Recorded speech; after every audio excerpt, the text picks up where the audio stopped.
મહત્વના સમાચાર અમરેલીથી સાવરકુંડલા શહેર તેમજ આસપાસના વિસ્તારોમાં બપોર બાદ ભારે પવન સાથે મુશળધાર વરસાદ। સાવરકુંડલાના ધજડીપરા વિસ્તારમાં ભારે વરસાદને કારણે નાવલી નદી પરનો ચેકડેમ થયો ઓવરફ્લો થતા ચેકડેમ અને નાવલી નદીના ચોમાસા જેવા દ્રશ્યો પણ જોવા મળી રહ્યા છે। સાવરકુંડલા શહેરની નાવલી નદીમાં આવ્યું હતું પૂર। છેલ્લા થોડા દિવસથી પડી રહેલા કમોસમી વરસાદને કારણે નાવલી નદી ઉપરના ચેકડેમો ભરાયા અને હવે છલકાયા। કમોસમી વરસાદથી ખેડૂતોની માઠી બેઠી છે। ઉનાળુ ખેતી પાક નિષ્ફળતાને આરે હોવાની વાત ખુદ જે ખેડૂતો છે તે કહી રહ્યા છે। જગતના તાતનું કહેવું છે। તો નાવલી નદીમાં પૂરના આ દ્રશ્યો। બીજી તરફ સાવરકુંડલા શહેર તેમજ આસપાસના વિસ્તારોમાં મુશળધાર કમોસમી વરસાદ, ભારે પવન સાથે કમોસમી વરસાદ ખાબક્યો છે। સાવરકુંડલા શહેરમાં ધોધમાર વરસાદ તૂટી પડતા શહેરમાં પાણી જ પાણી જોવા મળી રહ્યું છે।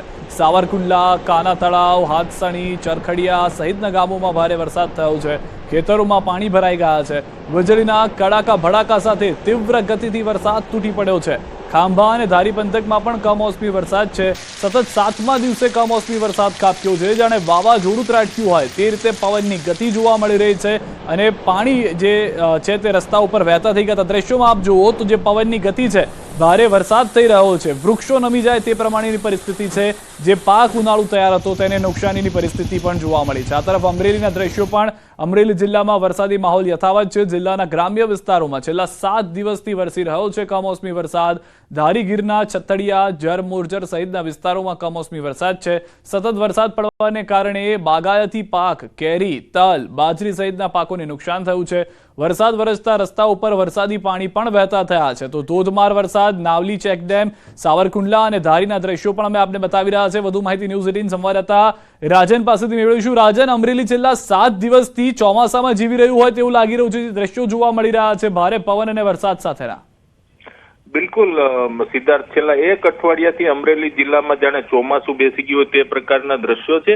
અને ખાસ કરીને આજે જે રીતે વરસાદ પડ્યો છે સિદ્ધાર્થ, એ અલગ પ્રકારનો કહી શકાય, કારણ કે અત્યંત તીવ્ર ગતિથી વરસાદ અને સાથે પવન, એટલે એક રીતે વાવાઝોડું ત્રાટક્યું હોય તે પ્રકારે સાવરકુંડલા વિસ્તારમાં વરસાદ થયો છે અને તેના પરિણામે જ નાવલી નદીમાં પૂર આવ્યું છે। આપ દ્રશ્યો પણ જોઈ શકો છો કે ચેકડેમો છલકાયા છે, એટલે સ્વાભાવિક રીતે જ આસપાસના ખૂબ મોટા વિસ્તારમાં વરસાદ પડ્યો છે।